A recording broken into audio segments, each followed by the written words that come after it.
بسم اللہ الرحمن الرحیم الحمدللہ رب العالمین والصلاة والسلام علی سید المرسلین وعلی آلہ وصحابہ اجمعین اما بعد فاعوذ باللہ من الشیطان الرجیم بسم اللہ الرحمن الرحیم واقیموا الصلاة وآتوا الزکاة وارکعوا مع الراکعین قال اللہ تبارک و تعالی فی کلام المجید انما الصدقات للفقراء والمساکین والعاملین علیہا والمؤلفۃ قلوبہم وفی الرقاب والغارمین وفی سبیل اللہ وابن السبیل۔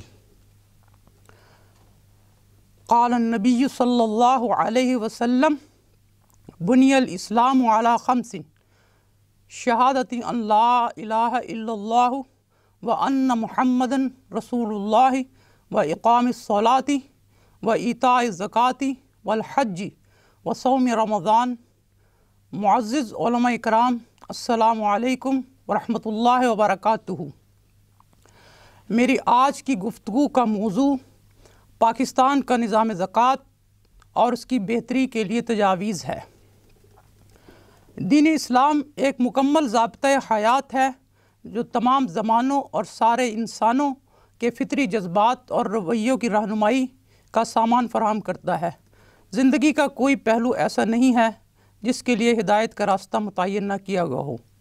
اسلام کا معاشی نظام فرد کی کفالت پر مبنی ہے، جس کا اہم ترین ستون نظام زکوٰۃ ہے۔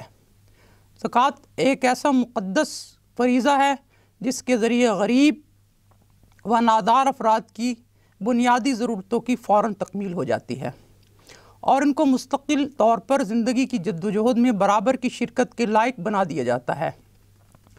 اسلام ایک مکمل ضابطۂ حیات ہے۔ اس کا معاشی نظام ایک جامع نظام ہے جو ہر دور میں قابل عمل رہا ہے۔ کسی بھی نظام میں اس کے نظام معیشت کی اہمیت بہت زیادہ ہوتی ہے، اس لیے اسلام نے بھی اپنی ابدی تعلیمات میں معیشت کے بارے میں اصولی ہدایات کو تفصیل سے بیان کیا ہے، جس میں زکوٰۃ کی حیثیت ریڑھ کی ہڈی کی مانند ہے۔ زکوٰۃ سے حقوق اللہ اور حقوق العباد دونوں ادا ہوتے ہیں۔ اسلامی معیشت میں تقسیم دولت پر بہت زور دیا گیا ہے اور نظام زکوٰۃ دولت کی منصفانہ تقسیم کو روبہ عمل لانے میں اہم کردار ادا کرتا ہے۔ اسلام کا نظام زکوٰۃ اجتماعی، سیاسی، اخلاقی اور دینی پہلوؤں کا حامل ہے۔ یہ ایک محدود مالی ٹیکس ہے جو عمرہ پر عائد ہوتا ہے۔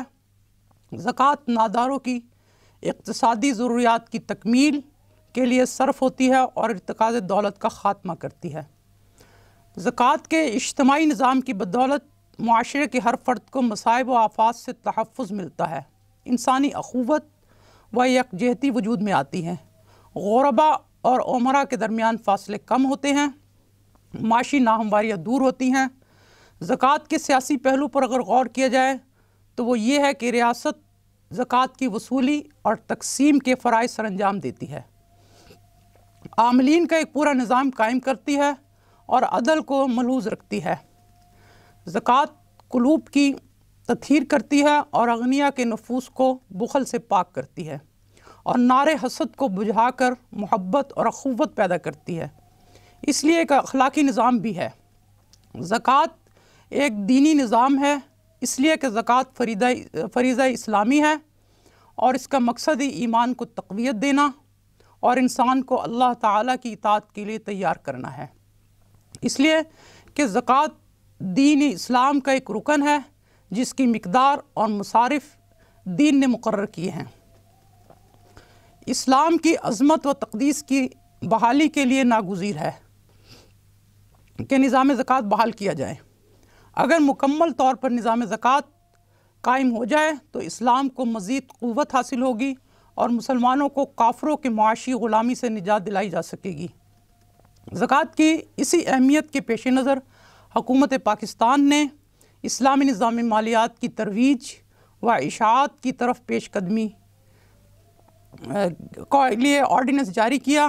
گوڑ اس آرڈیننس میں ایک مستحسن قدم ہے گورنمنٹ کا، مگر اس نظام سے ابھی تک وہ فوائد وہ ثمرات حاصل نہ ہوئے جن کا اسلامی نظام زکوٰۃ کی وجہ سے حصول ممکن ہوتا ہے۔ اسلام کا نظام زکوٰۃ مسلمانوں کی معاشرتی، معاشی اور سیاسی فلاح کا ضامن ہے۔ اسلام کے نظام زکوٰۃ کی اہمیت کا اندازہ اس امر سے بخوبی لگایا جا سکتا ہے کہ قرآن مجید میں نماز کے ساتھ ساتھ زکوٰۃ کی ادائیگی کا حکم بھی ایک ساتھ دیا گیا ہے۔ زکوٰۃ کے اگر لغوی مفہوم پر غور کیا جائے، لغوی اعتبار سے لفظ زکوٰۃ متعدد معنی میں استعمال ہوتا ہے، جس کا لغوی مفہوم ہے پاک کرنا، بڑھنا، زیادہ ہونا، نیک و صالح ہونا ہے۔ اور اگر زکوٰۃ کی شرعی اصطلاح پہ کیا جائے، شریعت کی اصطلاح میں مخصوص مال میں مخصوص افراد کے لیے مال کی ایک متعین مقدار کو زکوٰۃ کہتے ہیں۔ زکوٰۃ کی فرضیت قرآن کریم کی روشنی میں اگر دیکھی جائے، قرآن کریم میں اللہ تبارک و تعالیٰ نے تقریباً 86 مرتبہ ادائیگی زکوٰۃ کی تاکید و ترغیب فرمائی ہے۔ رسول اللہ صلی اللہ علیہ وسلم نے ادائیگی زکوٰۃ کے فریضہ کو دین اسلام کی بنیاد و اساس قرار دیا ہے۔ زکوٰۃ اسلام کا ایک اہم ترین فریضہ ہے۔ اس کی فرضیت شریعت کے قطعی دلائل سے ثابت ہے، جن کا انکار کرنا کفر ہے۔ ایسا شخص دائرہ اسلام سے اسی طرح خارج ہو جاتا ہے جیسے نماز کا انکار کرنے والا شخص اسلام سے نکل جاتا ہے۔ توحید و رسالت کی گواہی اور اقامت صلاۃ کے بعد زکوٰۃ اسلام کا تیسرا بنیادی رکن ہے۔ زکوٰۃ کی فرضیت قرآن کریم، سنت رسول اللہ صلی اللہ علیہ وسلم اور اجماع امت سے ثابت ہے۔ اسلامی تعلیمات میں نماز کے ساتھ ساتھ جو فریضہ سب سے اہم نظر آتا ہے وہ زکوٰۃ ہے۔ قرآن کریم میں 32 مقامات ایسے ہیں جہاں نماز کے ساتھ زکوٰۃ کا بیان بھی موجود ہے۔ اس سلسلے میں قرآن کریم کی چند ایک آیات ذکر کی جاتی ہیں۔ سورہ بقرہ کی 43ویں آیت، جس میں اللہ تبارک و تعالیٰ فرماتا ہے وَأَقِیمُوا الصَّلَاةَ وَآتُوا الزَّکَاةَ وَارْکَعُوا مَعَ الرَّاکِعِینَ، اور نماز قائم کرو اور زکوٰۃ دیا کرو، جھکنے والوں کے ساتھ جھکا کرو۔ اس آیت میں اللہ تبارک تعالیٰ نے نماز کو قائم کرنے کے ساتھ ساتھ زکوٰۃ کی ادائیگی کا بھی حکم فرمایا ہے۔ قرآن کریم کی دوسری آیت سورہ بقرہ کی یہ 277ویں آیت ہے، ان الذین آمنوا وعاملوا الصالحات واقاموا الصلاۃ وآتوا الزکاۃ لہم اجرہم عند ربہم ولا خوف علیہم ولا ہم یحزنون۔ بلا شبہ جو لوگ ایمان لائے اور نیک اعمال کیے اور نماز قائم کی اور زکوٰۃ ادا کی، ان کے لیے ان کا ثواب ہوگا ان کے رب کے پاس، اور ان پر کوئی خطرہ نہیں ہوگا، نہ وہ غمگین ہوں گے۔ قرآن مجید میں ایک اور مقام پر اللہ تعالیٰ نے فرمایا، جو کہ سورہ توبہ کی 11ویں آیت ہے، فَإِن تَابُوا وَأَقَامُوا الصَّلَاةَ وَآتُوا الزَّکَاةَ فَإِخْوَانُکُمْ فِی الدِّین، اور اگر یہ توبہ کر لیں اور نماز پڑھنے اور زکوٰۃ دینے لگیں تو دین میں تمہارے بھائی ہیں۔ زکوٰۃ کی فرضیت احادیث کی روشنی میں ایک حدیث جو ہے، یہ بخاری شریف کی حدیث ہے، قال النبی صلی اللہ علیہ وسلم بنی الاسلام علی خمس شہادت ان لا الہ الا اللہ وان محمدً رسول اللہ واقام الصلاۃ وایتاء الزکاۃ والحج وصوم رمضان۔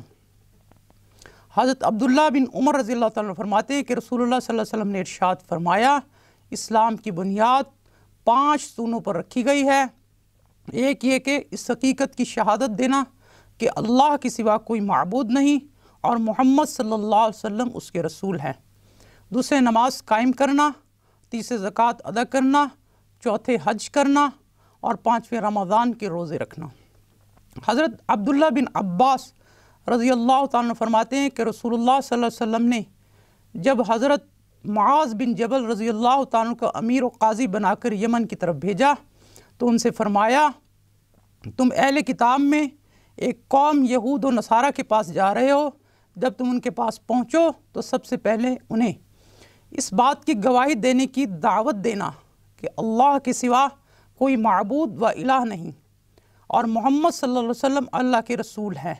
اگر وہ اس بات کو مان لیں تو تم انہیں دعوت دو کہ اللہ نے تم پر دن رات میں 5 نمازوں کو فرض کیا ہے۔ تو اگر وہ اس بات کی اطاعت قبول کر لیں تو ان کو بتاؤ کہ اللہ تعالیٰ نے تم پر صدقہ فرض کیا ہے جو ان کے مالداروں سے لیا جائے گا اور ان کے فقراء کو دے دیا جائے گا۔ اگر وہ اسے مان لے تو زکوٰۃ کی وصولیابی کے سلسلے میں چھانٹ کر اچھا اور نفیس مال لینے سے پرہیز کرنا، بلکہ اوسط کے حساب سے زکوٰۃ وصول کرنا، اس بارے میں کوئی ظلم زیادتی پر کسی پر نہ کرنا، اور مظلوم کی بد دعا سے بچنا، کیونکہ مظلوم کی بد دعا اور اللہ تعالیٰ کے درمیان کوئی پردہ نہیں ہے۔ زکوٰۃ کی اہمیت کا اندازہ خلفاء راشدین کے عہد سے بھی لگایا جا سکتا ہے کہ جب حضرت ابوبکر صدیق رضی اللہ تعالیٰ عنہ کے عہد میں مانعین زکوٰۃ کے معاملہ پیش آیا تو انہوں نے ان کے خلاف اعلان جنگ کر دیا، کیونکہ یہ لوگ دائرۂ اسلام سے خارج تھے۔ زکوٰۃ کے وجوب سے متعلق شرائط میں ایک یہ کہ اسلام زکوٰۃ کے واجب ہونے کی ایک شرط مسلمان ہونا، کافر پر زکوٰۃ واجب نہیں۔ وجوب زکوٰۃ کی دوسری شرط آزاد ہونا ہے، چنانچہ تمام ائمہ کے نزدیک غلام پر زکوٰۃ واجب نہیں ہوتی۔ زکوٰۃ کے وجوب کی تیسری شرط عاقل و بالغ ہونا ہے، اور زکوٰۃ کی چوتھی شرط صاحب نصاب ہونا، یعنی وہ اتنی مالیت کا مالک ہو جو نصاب کی مقدار کو پہنچ جائے۔ مال زکوٰۃ سے متعلق شرائط: وجوب زکوٰۃ کے لیے مال کی کامل ملکیت کو بنیادی شرط قرار دیا گیا ہے۔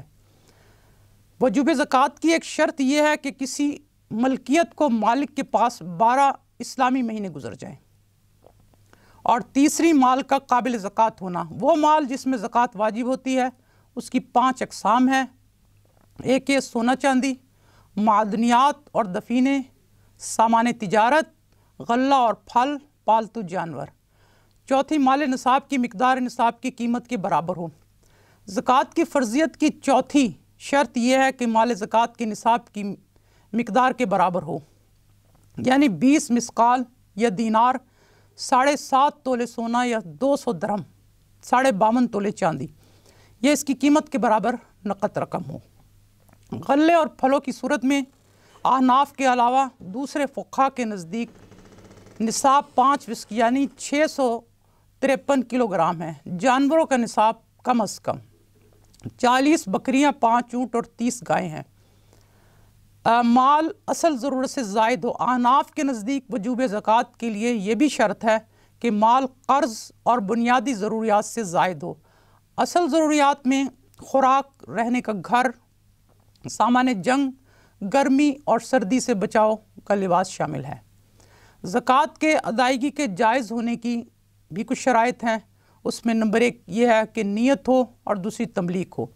تمام فقہا کا اس پر اتفاق ہے کہ زکوٰۃ کی ادائیگی کے لیے نیت شرط ہے، اور دوسری زکوٰۃ کی تملیک۔ زکوٰۃ کی ادائیگی کے لیے دوسری شرط تملیک ہے، یعنی زکوٰۃ مستحقین کو دے دی جائے اور انہیں زکوٰۃ کا مالک بنا دیا جائے۔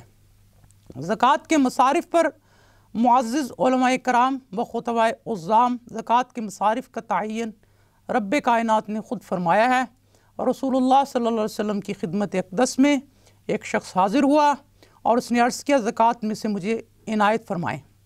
رسول اللہ صلی اللہ علیہ وسلم فرمایا اللہ تعالیٰ نے مصارف زکوٰۃ کو نہ کسی نبی کی مرضی پر چھوڑا ہے اور نہ کسی غیر نبی کی مرضی پر، بلکہ خود ہی فیصلہ فرما دیا ہے اور ان کے 8 حصے مقرر کیے ہیں۔ اگر تم 8 اقسام میں سے ایک میں آتے ہو تو تمہیں بھی تمہارا حق دوں گا۔ قرآن کریم میں ایسے لوگوں کی خصوصی صراحت فرما دی گئی ہے جو زکوٰۃ لینے کے حقدار ہیں۔ اس کے علاوہ زکوٰۃ کسی کو نہیں دی جا سکتی۔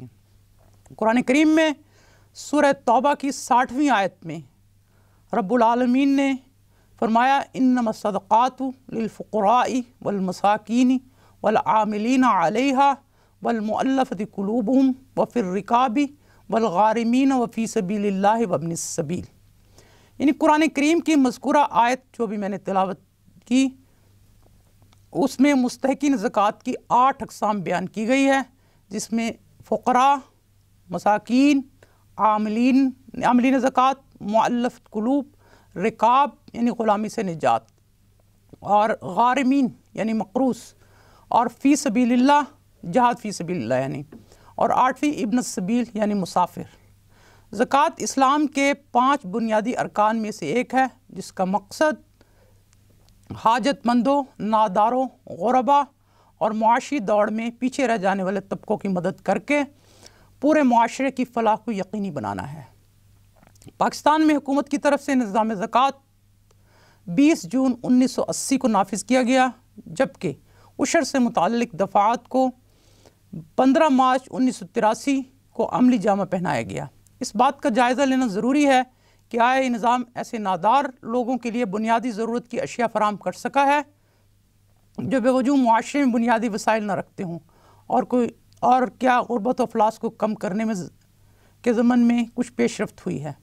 جب ہم پاکستان میں زکوٰۃ عشر کے نظام کی کارکردگی، افادیت اور معاشرے پر اس کے اثرات پر غور کرتے ہیں تو صورتحال کچھ تسلی بخش نظر نہیں آتی۔ اس کی وجوہات 2 طرح کی ہیں۔ ایک تو زکوٰۃ کی وصولی اور تقسیم کے نظام میں خامیاں موجود ہیں، اور دوسری قسم کی وجوہات کا تعلق بد انتظامی اور معاشرے کے اہلکار ان کے مجموعی مزاج سے ہے۔ زکوٰۃ کی تقسیم اور معاشرے پر اس کے اثرات کے سلسلے میں بھی کوئی تسلی بخش صورتحال سامنے نہیں آئی، اور یہ نظام جسے شروع میں عوام کی طرف سے بہت پذیرائی ملی تھی، اب عوام کا اعتماد کھو بیٹھا ہے۔ اگر تقسیم زکوٰۃ کے اثرات و مضمرات حوصلہ افزا اور قابل ستائش ہوتے تو نہ صرف لوگ دل جمعی اور رغبت سے زکوٰۃ ادا کرتے، بلکہ اموال باطنہ پر بھی زکوٰۃ رضاکارانہ طور پر انتظامیہ کو وصول ہونا شروع ہو جاتی، کیونکہ اس طرح عوام کو خود بخود یہ احساس ہوتا کہ ان کی ادا کردہ زکوٰۃ واقعی ملک سے فقر و افلاس کے خاتمے کے لیے استعمال ہو رہی ہے۔ ماہر معاشیات جناب محمد ایوب صاحب نے پاکستان میں نظام زکوٰۃ کی و عشر کی اصلاح کے لیے کچھ تجاویز پیش کی ہیں۔ اس میں سے ایک معاشرے کا من حیث المجموع اعتماد اور ملک کی وحدت کا فروغ۔ 20 جون 1980 کو جاری کیے جانے والے آرڈیننس کا اطلاق پاکستان کے تمام مسلمان شہریوں پر ہوتا تھا، اگرچہ ابتدائی سے غیر مسلموں پر کسی بھی قسم کے ٹیکس سے مستثنیٰ کے نتیجے میں طبقاتی عدم مساوات کا موقع فراہم کر دیا گیا تھا، مگر 29 اکتوبر 1980 کو فقہ کی بنیاد پر ادائیگی زکوٰۃ سے استثناء فراہم کر کے اس نئے نظام میں مزید خلا پیدا کر دیا گیا۔ اس ترمیم کے مطابق اگر کوئی شخص محسوس کرتا ہے کہ وصول زکوٰۃ کا نظام اس کی فقہ اور عقیدے کے مطابق نہیں ہے تو اس طرح وہ استثناء کا دعویٰ کر سکتا ہے۔ زکوٰۃ کمیٹیوں اور کونسلوں کے طریقہ کار کی اصلاح۔ ملک بھر میں زکوٰۃ کمیٹیوں میں شامل ہونے، اپنے علاقے کے چیدہ اور بااثر لوگوں کی کارکردگی کو منظم شکل دے کر مطلوبہ ضوابط و نگرانی کے تحت لایا جائے تو ملک سے نہ صرف فقر و افلاس ختم ہو جائے گا بلکہ ملک سماجی و معاشی لحاظ سے بھی ترقی کی راہ پر گامزن ہو جائے گا۔ مرکزی اور صوبائی زکوٰۃ کونسلوں کا یہی سب سے بڑا امتحان ہے کہ وہ مقامی، تحصیل اور ضلع زکوٰۃ کمیٹیوں کے اہلکاروں کو اس مذہبی و سماجی فریضہ کی کما حق ادائیگی پر کس طرح برضا و رغبت آمادہ کرتے ہیں۔ پالیسی بنانے اور اس پر عمل درآمد کے لیے ہدایت جاری کرنے کی ذمہ داری مرکزی زکوٰۃ کونسل پر ہے تو مقامی کمیٹیوں کو کامی ہدایت پر عملی جامہ پہنانا ہے۔ تحصیل، ضلع اور صوبائی کمیٹیوں، مقامی زکوٰۃ کمیٹیوں اور مرکزی زکوٰۃ کونسل کی معاون و مشیر کے طور پر کام کرتی ہے۔ ہمیں اصل توجہ مقامی کمیٹیوں میں مرکوز کرنا ہوگی۔ اس کے لیے کچھ تجاویز یہ ہے: مقامی کمیٹی کے ارکان کی تعداد متعین نہ کی جائے بلکہ اسے آبادی یا محلے والوں کی ثوابدید پر چھوڑ دی جائے۔ ارکان کا چناؤ گاؤں کے کھلے اور عام اجلاس میں کیا جائے۔ تحصیل یا ضلع زکوٰۃ کمیٹی کا کوئی نمائندہ اس چناؤ کی کارروائی کی نگرانی کرے۔ کم سے کم 3 دن پہلے پورے گاؤں چناؤ اجلاس کا اعلان عام کیا جائے۔ چونکہ نظام مذہب کا ایک اہم جزو ہے، اس لیے ترجیحاً یہ اجلاس آبادی کی جامع مسجد میں بلایا جائے۔ مقامی کمیٹی کا ممبر بننے کے لیے رکھی گئی شرائط کو لوگوں کو سامنے پڑھ کر سنایا جائے اور پھر لوگوں کو اختیار دیا جائے کہ وہ اپنی ثوابدید کے مطابق ارکان کے لیے نام پیش کرے۔ ضرورت پڑنے پر ووٹنگ کرائی جائے اور پھر اس اجلاس میں ہی ارکان میں سے سب سے زیادہ نیک و پرہیزگار اور ترجیحاً پڑھے لکھے شخص کو چیئرمین چن لیا جائے۔ ممبر جو کہ اس سلسلے میں بنانے کی شرائط کچھ یوں ہو سکتی ہے: جس میں 5 نمازیں پڑھنے والا اور ترجیحاً باجماعت نماز ادا کرنے والا، اور دوسری اپنے گاؤں اور قرب و جوار میں ظلم اور حق تلفی میں ملوث نہ رہا ہو، اور اگر چناؤ اجلاس میں کوئی شخص اس کے کردار پر انگلی اٹھائے تو اسے امیدوار نہ سمجھا جائے، اور اس کے علاوہ پھر وہ سیاست میں عملاً حصہ نہ لیتا ہو، اور ترجیحاً تعلیم یافتہ ہو اور اس کے ذریعے روزگار ایسا ہو کہ وہ کمیٹی کے کام کے لیے کچھ وقت نکالنے پر قادر ہو۔ تجارتی و صنعتی اموال تجارت پر زکوٰۃ سے متعلق تجاویز۔ تجارتی و صنعتی اموال تجارت پر زکوٰۃ کی وصولی میں بہتری لانے کے لیے کچھ تجاویز یوں ہو سکتی ہے: تجارتی و صنعتی اموال تجارت پر زکوٰۃ پہلے مرحلے میں خود تشخیص کی بنیاد پر عائد کی جائے۔ شہروں اور قصبوں میں مقامی زکوٰۃ کمیٹیوں کی تنظیم ہو اور ان میں ماہر ارکان کی مدد سے تشخیص کا کام خود حکومت بھی اپنے ذمے لے سکتی ہے۔ فی الحال صرف چنیدہ افراد کی خود تشخیص کو چیک کیا جائے۔ خوشحال تاجر طبقے اور صنعتی اداروں کے اموال تجارت کو زکوٰۃ سے مستثنیٰ کرنے سے نظام زکوٰۃ کی انصاف پسندی اور موزونیت بری طرح متاثر ہوئی ہے اور زکوٰۃ کی رقوم میں نمایاں کمی ہوئی ہے۔ اس سلسلے میں یہ بات اہم ہے کہ اسلامی نظریاتی کونسل بھی اس بات کی بھرپور سفارش کر چکی ہے۔ اس کے علاوہ ایسی منقولہ اور غیر منقولہ جائیداد جو کوئی شخص آگے فروخت کرنے کے لیے خریدے، اس کی حیثیت مال تجارت کی ہوتی ہے، اس لیے سال زکوٰۃ کے آخر میں اس کی بازاری مالیت 2.5% کے حساب سے زکوٰۃ عائد کی جائے۔ اس میں پلاٹ، مکان اور ایسی صنعتیں جائیدادیں شامل ہیں جو آگے فروخت کر کے منافع کمانے کی غرض سے خریدی جائیں۔ زر مبادلہ کے بینک اکاؤنٹ سے 2.5% کے حساب سے زکوٰۃ لازمی طور پر وصول کی جائے۔ حصص اور سرٹیفکیٹس وغیرہ پر زکوٰۃ ان کی اس وقت کی بازاری مالیت کے حساب سے کاٹی جائے جب ان پر منافع دیا جاتا ہے۔ کمپنیوں کے قابل وصول قرضوں پر بھی زکوٰۃ عائد کی جانی چاہیے۔ اداروں کی طرف سے جاری کیے جانے والے مختلف اقسام کے بانڈز اور اسناد وغیرہ کو زکوٰۃ سے مستثنیٰ کرنے کا کام فوراً روک دیا جائے۔ ایک آرڈیننس کے ذریعے اس سے پہلے جاری کیے جانے والے بانڈز وغیرہ پر سے بھی زکوٰۃ لازمی طور پر منع کی جائے، بعد میں اسے باقاعدہ قانونی شکل دی جائے۔ ایسے اموال باقاعدگی سے حاصل ہونے آمدنی یعنی جو کسی شخص کے زائد ضرورت اثاثہ جات مثلا کرائے پر دیے مکانات سے حاصل ہوں، ان پر زکوٰۃ کے بارے میں علماء اور خاص طور پر اسلامی نظریاتی کونسل کوئی متفقہ فیصلہ کرے۔ یہ کہا جاتا ہے کہ چونکہ عموماً زکوٰۃ بچتوں پر لگتی ہے نہ کہ آمدنی پر، اس لیے مشینری، بسوں، ٹرکوں اور مکان کے کرائے پر زکوٰۃ عائد نہ کی جائے۔ حالانکہ مویشیوں اور زرعی پیداوار کی زکوٰۃ بچتوں پر نہیں بلکہ تعداد یا مقدار کے حساب سے عائد ہوتی ہے۔ عشر کے بارے میں نظام میں بہتری کے لیے کچھ تجاویز۔ عشر کے بارے میں ایک بنیادی بات یہ ہے کہ یہ زمین یا کاشتکار کی آمدنی کا ٹیکس نہیں بلکہ کسی شخص کی زمین سے حاصل شدہ پیداوار پر عائد ہوتی ہے۔ اس طرح ہر فصل میں نصاب کا تعین بھی الگ الگ ہوگا اور کسی قطع زمین پر بوئی جانے والی ہر فصل خواہ وہ سال میں کتنی دفعہ بوئی جائے پر عائد ہوگا۔ مثلا فصل تباہ ہونے پر عشر نہیں لگے گا۔ زکوٰۃ عشر آرڈیننس کی کسی شخص کو لازمی ادائیگی عشر سے اس صورت میں مستثنیٰ کرتا ہے جب اس کی اراضی سے پیداوار 948 کلو گرام گندم یا اس کی مساوی مالیت سے کم ہو۔ اس میں یہ وضاحت نہیں کی گئی کہ پیداوار کی مالیت ہر فصل کے لیے الگ الگ شمار کی جائے گی۔ اسی طرح پیداوار کی مقدار کے تعین کے لیے بھی کوئی واضح طریقہ کار نہیں بتایا گیا۔ اس لیے ملک کے مختلف حصوں میں تشخیص عشر کے لیے الگ الگ معیار مقرر کیے گئے ہیں۔ بعض علاقوں کے بارے میں یہ پتہ چلا ہے کہ وہاں عشر کی تشخیص و وصولی کا کام ہوتا ہی نہیں، کیونکہ عشر اسی علاقے میں خرچ ہوتا ہے جہاں سے لیا جاتا ہے، اس لیے ایسے علاقوں میں انتظامیہ کاہلی کا مظاہرہ کرتے اس کا نوٹس ہی نہیں لیتی۔ زکوٰۃ کی طرح عشر کے سلسلے میں بھی یہ تجویز پیش کی جاتی ہے کہ قطع نظر مذہب و فقہ کے نصاب اور اصل پیداوار کو مد نظر رکھتے ہوئے تمام زمینوں پر مساوی محصول عائد کیا جائے۔ صرف مسلمانوں یا کچھ فرقوں کی زرعی پیداوار کو زیر محصول لانا اور دوسروں کو مستثنیٰ قرار دینا ناانصافی کے مترادف ہے۔ زرعی پیداوار پر اس محصول کی حیثیت ایک مذہبی فریضہ کی یا سوشل ویلفیئر ٹیکس کی ہوگی۔ البتہ عشر کا نفاذ اس طرح کیا جائے کہ ادائیگی کے بعد کم از کم 948 کلو گرام گندم یا اس کی مساوی فصل کسان کے پاس بچ جائے۔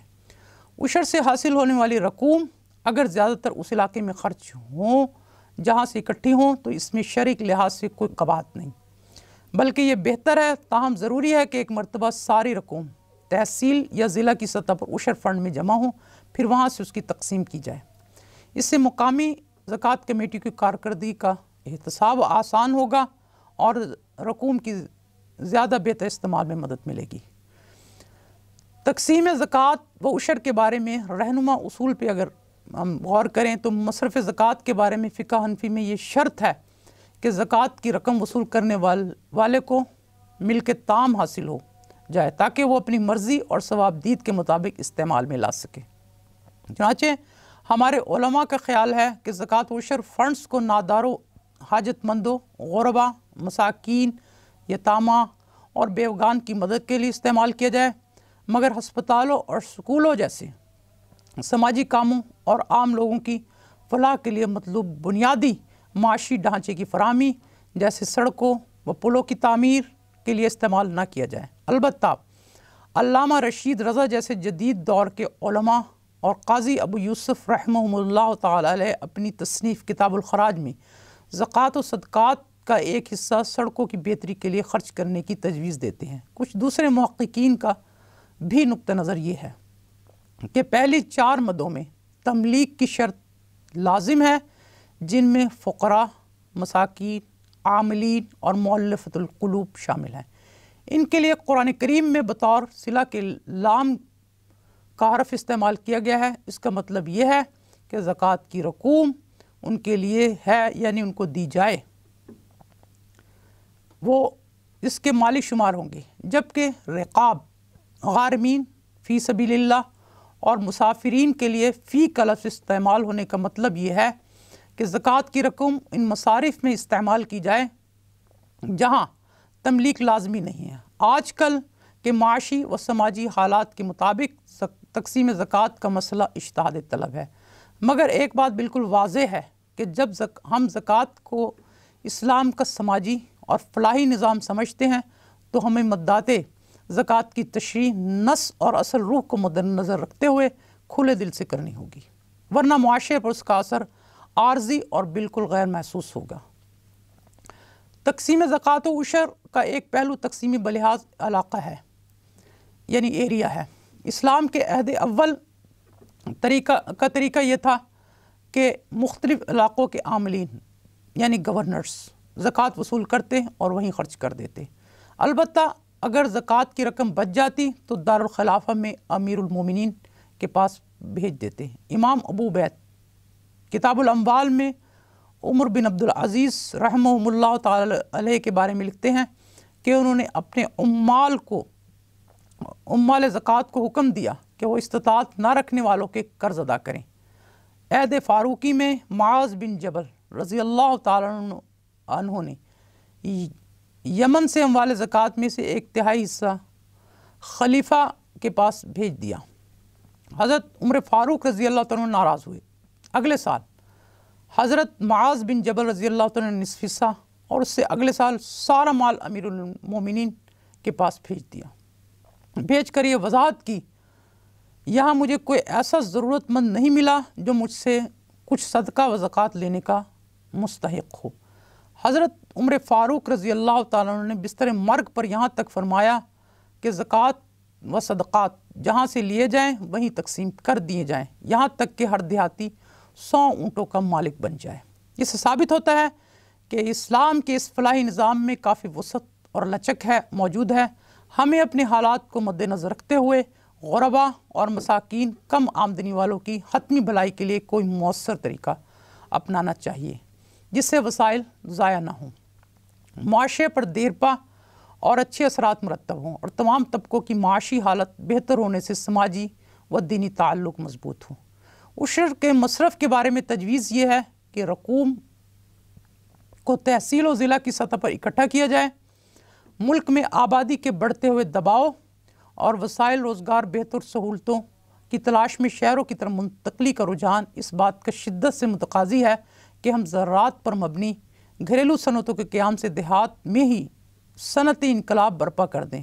چنانچہ رقوم تحصیل و ضلع کی سطح پر اکٹھی کی جائیں اور بعد میں ضلع انتظامیہ اور مقامی زکوٰۃ کمیٹیوں سے مل کر رقوم کی تقسیم کا تعین کیا جائے۔ اس بحث کا خلاصہ یہ ہے کہ زکوٰۃ و عشر کی وصولی اور تقسیم کا موجودہ نظام اتنا غیر مؤثر ہے کہ اس سے زکوٰۃ کا بنیادی مقصد پورا ہوتا نظر نہیں آتا۔ اس کے لیے انتظام و انصرام میں اصلاح کے ساتھ ساتھ ایک طرف تو زکوٰۃ کی وصولیوں کو بڑھانے اور دوسری طرف اس کی بہتر سے بہتر تقسیم کے لیے منظم کوششوں کی ضرورت ہے۔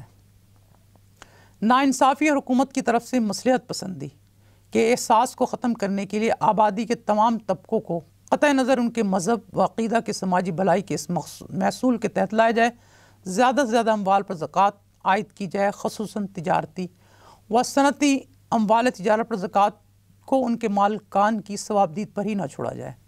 عشر کی تشخیص کے کام کے لیے پٹواریوں کے ریکارڈ پر بھروسہ کرنے کی بجائے اصل پیداوار کو بنیاد بنایا جائے۔ علماء اور اسلامی نظریاتی کونسل کی طرف سے مقدار نصاب 948 کلو گرام گندم کو چھوڑ کر کی چھوٹ کی حد تک بنانے کے بارے میں اجتہاد کی ضرورت ہے۔ یعنی اسلامی نظریاتی کونسل کی طرف سے مقدار نصاب 948 کلو گرام گندم کو چھوٹ کی حد تک بنانے کے بارے میں اجتہاد کی ضرورت ہے۔ زکوٰۃ و عشر کی رقوم کے استعمال کے عمل میں انقلابی تبدیلی لائے جائے۔ عشر سے اکٹھی ہونے والی رقوم سے دیہات کی سطح پر گھریلو دستکاریوں اور دیگر چھوٹی صنعتوں کے یونٹ لگائے جائیں۔ ایسے یونٹ مقامی سطح پر وصولی و صرف زکوٰۃ کے مؤثر احتساب کا انتظام کیا جائے۔ عوام کو اس محصول کی مذہبی حیثیت کے بارے میں وقفے سے آگاہ کیا جائے اور اس میں خرد برد کو نہ صرف مذہبی و سماجی برائی کے طور پر پیش کیا جائے بلکہ اس میں ملوث افراد کو سبق آموز سزائیں بھی دی جائیں۔ گداگری کو ختم کرنے کے لیے زکوٰۃ کی رقوم کے استعمال سے زیادہ اس کے دوسرے محرکات پر قابو پایا جائے جن میں انتظامیہ کی اصلاح اور حکومت کی طرف سے متمول محارم یعنی رشتہ داروں کو ان کے مفلس و محتاج عزیزوں کی خبرگیری کا احساس دلانا، یہ ذمہ دار ٹھہرانا بھی شامل ہے۔ زکوٰۃ و عشر کی وصولی و تقسیم کا نظام کو بہتر انداز سے چلانے کے لیے مقامی زکوٰۃ کمیٹیوں کی سطح پر ایک ٹرسٹ بنایا جا سکتا ہے جو ایک فلاحی معاشرے کے قیام کو مد نظر رکھتے ہوئے مناسب انتظامات کو یقینی بنائے۔ زکوٰۃ و عشر کو ایک کامیاب فلاحی معاشی نظام بنانے کے لیے لازمی ہے کہ ملک سے رشوت، سفارش، اقربا پروری، سمگلنگ، فحاشی اور قومی وسائل کی لوٹ کھسوٹ جیسے سماجی، اخلاقی اور معاشی برائیاں ختم کی جائیں تاکہ ایک دوسرے سے محبت، رضاکارانہ طور پر دوسروں سے ہمدردی اور قومی یکجہتی خود غرضی کے تیزی سے بڑھتے رجحان کی جگہ لے سکیں۔ نظام زکوٰۃ کو قومی و علاقائی سیاست سے یعنی الگ رکھا جائے۔ محض تخیلاتی بیانات اور نعرے بازی کی بجائے معاشرے اور نظام دونوں میں بنیادی تبدیلیاں لائی جائیں تاکہ عام آدمی کے فلاح و بہبود کے مقصد کو حاصل کیا جا سکے۔ اب کچھ مزید سفارشات و تجاویز پر ہم غور کریں۔ پاکستان میں زکوٰۃ و عشر آرڈیننس 1980 کا اجراء اس نفاذ کے لیے عملی اقدامات پاکستان کی تاریخ میں ایک بہت بڑا اقدام تھا جس کے گہرے معاشرے میں انقلاب برپا کر سکتے تھے۔ اس پورے نظام میں بالعموم اور تقسیم زکوٰۃ کے عمل میں بالخصوص بہت سی خامیاں اور کوتاہیاں رہیں جن کا بروقت ادراک نہ کرنے کی وجہ سے اس نظام سے بھرپور فائدہ نہ اٹھایا جا سکا۔ اس سلسلے میں کچھ چند تجاویز آخر میں کچھ اس طرح ہیں جس میں زکوٰۃ کی تقسیم صوبوں، علاقوں کو آبادی کی بنیاد پر کرنے کی بجائے ضرورت یا غربت کی بنیاد پر کرنی چاہیے، یعنی جس صوبے میں زیادہ غربت ہے اس کا زکوٰۃ فنڈ میں حصہ زیادہ مختص ہو۔ جیسے وزارت مذہبی امور اور بین المذہب ہم آہنگی مرکزی زکوٰۃ انتظامیہ کو چاہیے کہ وہ بینکوں کو ہدایت جاری کریں کہ وہ زکوٰۃ کی رقم یعنی مال پر حولانِ حول کی شرط کی پابندی کریں۔ مقامی اور ضلعی زکوٰۃ کمیٹیوں کے ممبران کا انتخاب غیر سیاسی اور شفاف بنیادوں پر ہونا چاہیے۔ مقامی اور ضلعی زکوٰۃ کمیٹیوں میں تعلیم یافتہ افراد کو شامل کیا جائے تاکہ اپنی ذمہ داریوں کو احسن طریقے سے عہدہ برا ہو سکیں۔ ہر ضلع میں ایک ذمہ دار سرکاری افسر کو بطور ڈسٹرکٹ آفیسر امین یعنی تعینات کیا جائے، جسے تمام سہولیات میسر ہوں۔ نظام زکوٰۃ کی پبلسٹی کے لیے ہر سال مناسب فنڈ مختص کرنا چاہیے اور پھر اس فنڈ کے دائرۂ کار میں رہتے ہوئے اس مہم کو پورے سال جاری رکھنا چاہیے۔